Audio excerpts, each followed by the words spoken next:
ओम शांति। 19 नवंबर 2022 बाबा के महावाक्य। मीठे बच्चे, पतित पावन बाप आए हैं पावन बनाकर पावन दुनिया का वर्षा देने। पावन बनने वालों को ही सद्गति प्राप्त होगी। प्रश्न: भोगी जीवन योगी जीवन में परिवर्तन होने का मुख्य आधार क्या है? उत्तर: निश्चय। जब तक निश्चय नहीं कि हमको पढ़ाने वाला स्वयं बेहद का बाप है, तब तक ना योग लगेगा ना पढ़ाई ही पढ़ सकेंगे। भोगी के भोगी ही रह जाएंगे। कई बच्चे क्लास में आते हैं लेकिन पढ़ाने वाले में निश्चय नहीं। समझते हैं हाँ कोई शक्ति है, लेकिन निराकार शिव बाबा पढ़ाते हैं, यह कैसे हो सकता? यह तो नई बात है। ऐसे पत्थर बुद्धि बच्चे परिवर्तन नहीं हो सकते। गीत ओम नमो शिवाय। ओम शांति। बच्चे यह तो समझ गए हैं कि शिव बाबा हमको समझाते हैं। घड़ी घड़ी तो नहीं कहेंगे भगवानुवाच। यह तो कायदा नहीं कि घड़ी घड़ी अपनी महिमा करनी है। शिव बाबा जो सबका बाप है, वह हम बच्चों को बैठ समझाते हैं। भविष्य 21 जन्मों के लिए अटल अखंड दैवी स्वराज्य प्राप्त कराते हैं। जैसे स्कूल अथवा कॉलेज में बच्चे जानते हैं कि टीचर हमें आप समान बैरिस्टर बना रहे हैं, एम ऑब्जेक्ट है। बाकी सत्संगों में जो जाते हैं वेद शास्त्र आदि सुनने के लिए, उससे तो कुछ मिलता नहीं है। इसलिए टीचर फिर भी अच्छे होते हैं जो शरीर निर्वाह अर्थ कोई जिस्मानी विद्या सिखलाते हैं, जिससे आजीविका होती है। बाकी सब दुर्गति ही करते हैं। बच्चे शादी ना करना चाहें तो बाप कहेगा कि वर्षा भी नहीं मिलेगा, जहाँ चाहें वहाँ चले जाओ। यहाँ तो बाप अमृत भी पिलाते हैं और वर्षा भी देते हैं। कहते हैं कि पवित्र बनो तो पवित्र दुनिया के मालिक बनेंगे। कितना फर्क है हद के बाप में और बेहद के बाप में। वह रात में ले जाते हैं, यह दिन में ले जाते हैं। यह है ही पतित पावन। कहते भी हैं कि सद्गति दाता एक है, जो आकर सबकी सद्गति करते हैं। फिर दुर्गति किसने की, यह नहीं जानते। बाप समझाते हैं सब आसुरी मत वाले हैं। यहाँ आते हैं असुरों से देवता बनने। यह इंद्रप्रस्थ है। कई असुर भी छिपकर आए बैठते हैं। सब सेंटर्स पर ऐसे छिपे असुर विकारी बहुत आते हैं। फिर घर में जाकर विष पीते हैं। दो काम तो चल ना सके, वह पत्थर बुद्धि बन पड़ते हैं। बाप को पहचानते ही नहीं। निश्चय बिल्कुल ही नहीं कि हमको बेहद का बाप पढ़ाते हैं। ऐसे ही आकर बैठ जाते हैं तो ना योग लगेगा ना पढ़ाई ही पढ़ सकते। भोगी के भोगी ही होंगे। बहुत समझते हैं कि कोई शक्ति है बस, निराकार शिव बाबा कैसे आ सकता, कोई शास्त्र में भी लिखा हुआ नहीं है। यह है नई बातें। गाते भी हैं शिव जयंती, परंतु पत्थर बुद्धि होने के कारण समझते नहीं हैं। शिव है तब तो सब भक्त याद करते हैं, कहते भी हैं शिवाय नमः। समझते हैं वह परम धाम में रहते हैं। हमारा बाप भी है परम पिता, तो वह सबका फादर हो गया ना। भारत में ऐसे भी हैं जो फादर को नहीं मानते। मनुष्यों को समझाना बहुत मुश्किल है। मनुष्य तो यह भी नहीं समझते कि अभी दुर्गति का समय चल रहा है। भक्ति मार्ग में पहले अव्यभिचारी भक्ति थी, अब व्यभिचारी बन गई है। व्यभिचारी और अव्यभिचारी में कितना अंतर है। वह पाप आत्मा, वह पुण्य आत्मा। अव्यभिचारी भक्ति है ही सच्ची भक्ति।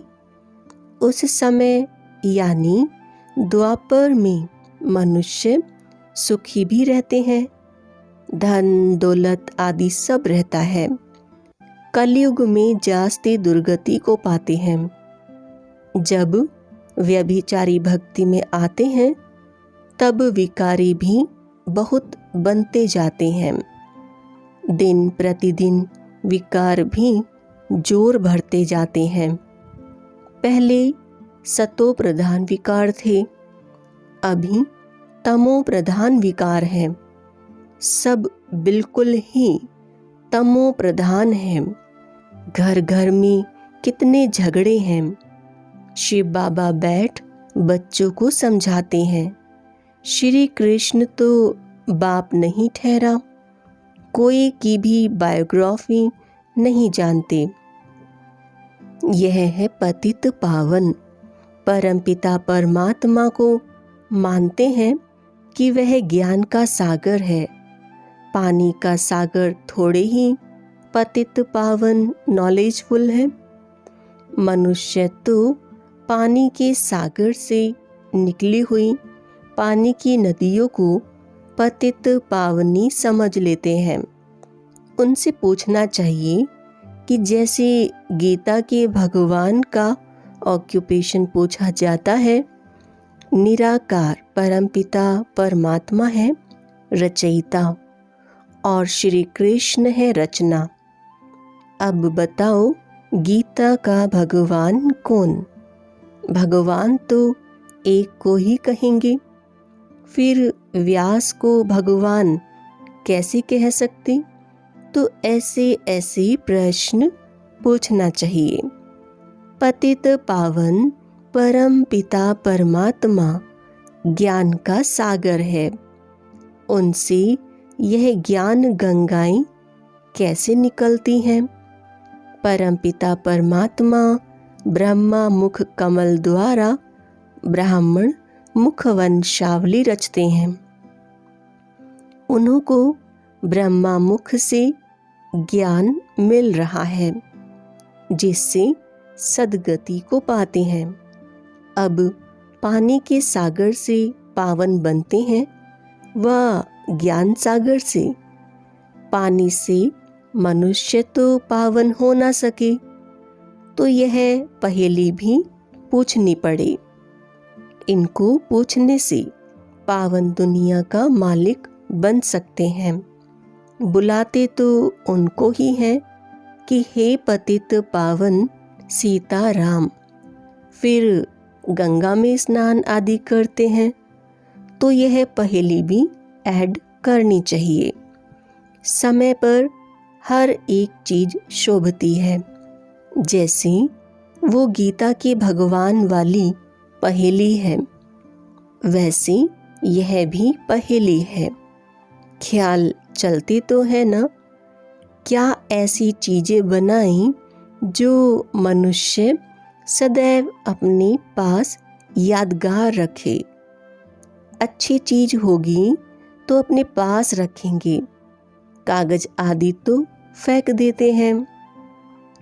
देवताओं की अच्छी चीज होगी तो वह फाड़ेंगे नहीं।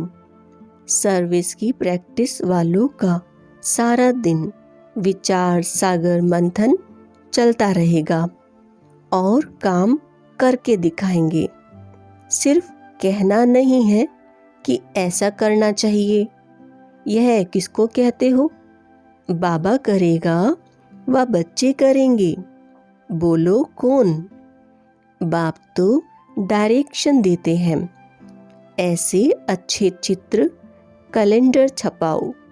त्रिमूर्ति शिव के कैलेंडर्स निकलने चाहिए। त्रिमूर्ति शिव जयंती कहना राइट है, सिर्फ शिव जयंती कहना रॉन्ग है। एक बच्चे की दिल है त्रिमूर्ति शिव जयंती का कैलेंडर बनावे सो भी रंगीन। त्रिमूर्ति से समझानी अच्छी मिलती है।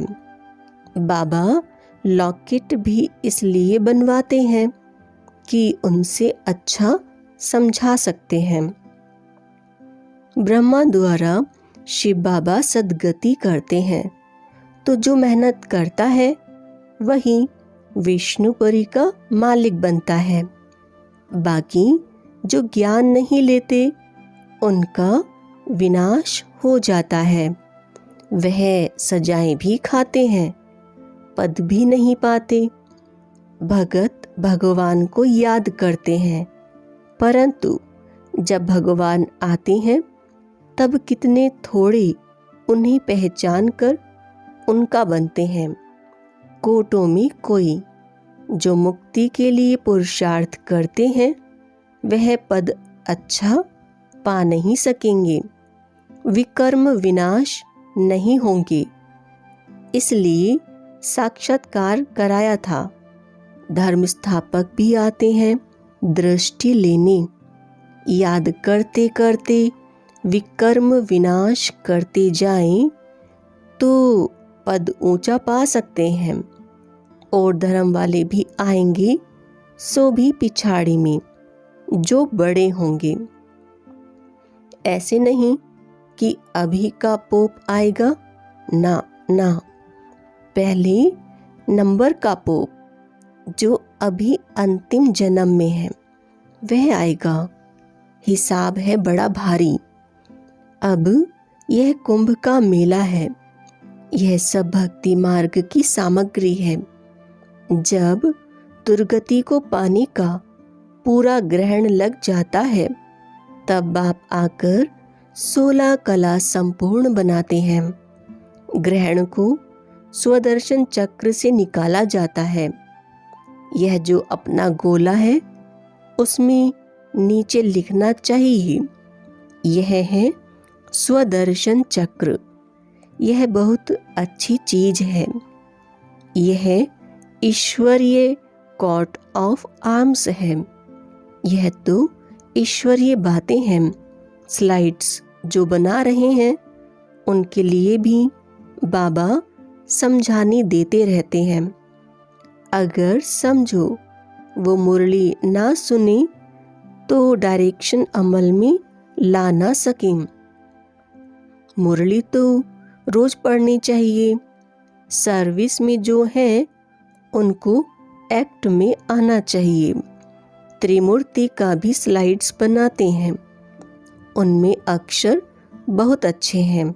स्थापना और विनाश 2 गोले भी चाहिए।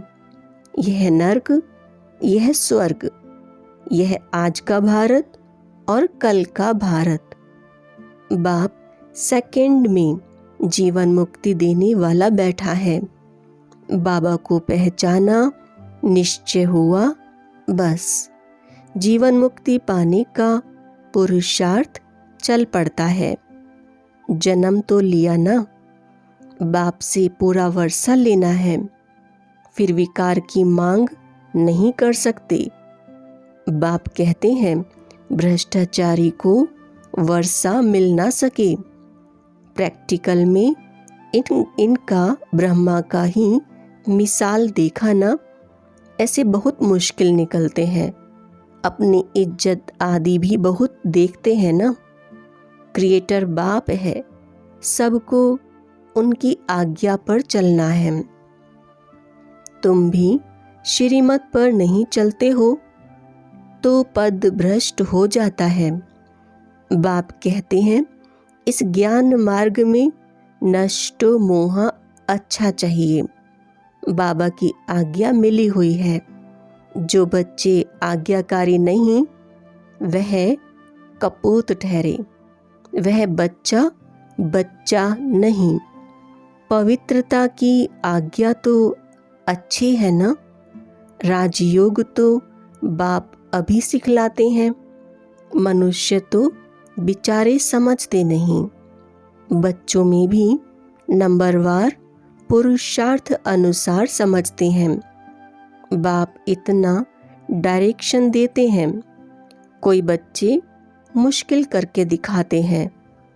बाप कहते हैं त्रिमूर्ति का कैलेंडर बनाना है। सारा मदार है त्रिमूर्ति शिव के चित्र पर। लिखा हुआ है ब्रह्मा द्वारा स्थापना। जरूर शिव बाबा स्वर्ग की स्थापना करेंगे ना। कलयुग आसुरी राज्य का विनाश होगा। आसुरी राज्य में कितने ढेर हैं, दैवी राज्य में कितने थोड़े हैं। लिखा हुआ भी है कि अनेक धर्मों का विनाश, एक सत धर्म की स्थापना। बाप कहते हैं मैं कितना श्रृंगारता हूँ, फिर भी सुधरते नहीं हैं, उल्टा सुल्टा बोलते रहते हैं। यहाँ बाबा कहते हैं देह सहित जो कुछ है सब कुछ भूल मामेकम याद करो। अपनी देह में भी ना फंसो। किसकी देह में फंसने से गिर पड़ते हैं। जैसे मम्मा की देह से प्यार था तो मम्मा के जाने के बाद कितने मर गए, क्योंकि नाम रूप में फंसे हुए थे। बाप कितना कहते हैं कि देह अभिमानी मत बनो, मामेकम याद करो। तुम इस ब्रह्मा के शरीर को भी याद नहीं करो। शरीर को याद करने से पूरा ज्ञान उठा नहीं सकते। देही अभिमानी बनने में बहुत मेहनत है। बाप की याद में रहना यह बहुत डिफ़िकल्ट है। ज्ञान तो बहुत अच्छा अच्छा सुनाते हैं, योग में मुश्किल रहते हैं। जितना रुस्तम उतना माया के तूफान आएंगे। किसी न किसी के नाम रूप में फंस धोखा खा लेते हैं। इसमें बड़ी खबरदारी चाहिए। योग में ही बड़ी मेहनत है। नॉलेज तो सहज है, योग में ही घड़ी घड़ी भूल जाते हैं। इसलिए बाप कहते हैं विकर्माजीत कैसे बनेंगे। योग में रहो तो पाप भी नहीं होंगे, नहीं तो 100 गुना हो जाता है। यहाँ तो खुद धर्मराज और बाप दोनों साथ हैं। इसलिए खुद कहते हैं कि बाप के आगे कोई पाप नहीं करना, नहीं तो 100 गुना दंड पड़ जाएगा। योग से ही विकर्माजीत बनना है। स्वदर्शन चक्र को तो जानना सहज है। इस गोले के नीचे लिखना है चक्र, ना कि चरखा। बाबा युक्तियाँ तो बहुत बतलाते हैं, बच्चों को एक्ट में आना है। अच्छा, मीठे मीठे सिकिला दे बच्चों प्रति माता पिता बाप दादा का याद प्यार और गुड मॉर्निंग। रूहानी बाप की रूहानी बच्चों को नमस्ते। हम रूहानी बच्चों की रूहानी बाप को नमस्ते। धारणा के लिए मुख्य सार। पहला, किसी भी देहधारी के नाम रूप में अटकना नहीं है, अपनी देह में भी नहीं फंसना है, इसमें बहुत खबरदारी रखनी है। दूसरा, ज्ञान मार्ग में नष्टो मोह जरूर बनना है, पवित्रता की आज्ञा माननी है और दूसरों को भी पवित्र बनाने की युक्ति रचनी है। वरदान, सर्व विकारों के अंश का भी त्याग कर संपूर्ण पवित्र बनने वाले नंबर 1 विजयी भव। संपूर्ण पवित्र वह है जिसमें अपवित्रता का अंश मात्र भी ना हो। पवित्रता ही ब्राह्मण जीवन की पर्सनैलिटी है। यह पर्सनैलिटी ही सेवा में सहज सफलता दिलाती है। लेकिन यदि एक भी विकार का अंश है तो दूसरे साथी भी उसके साथ जरूर होंगे। जैसे पवित्रता के साथ सुख शांति है, ऐसे अपवित्रता के साथ पांचों विकारों का गहरा संबंध है। इसलिए एक भी विकार का अंश ना रहे, तब नंबर 1 विजयी बनेंगे। स्लोगन, हिम्मत का एक कदम रखो तो 1000 गुना मदद मिल जाएगी। ओम शांति।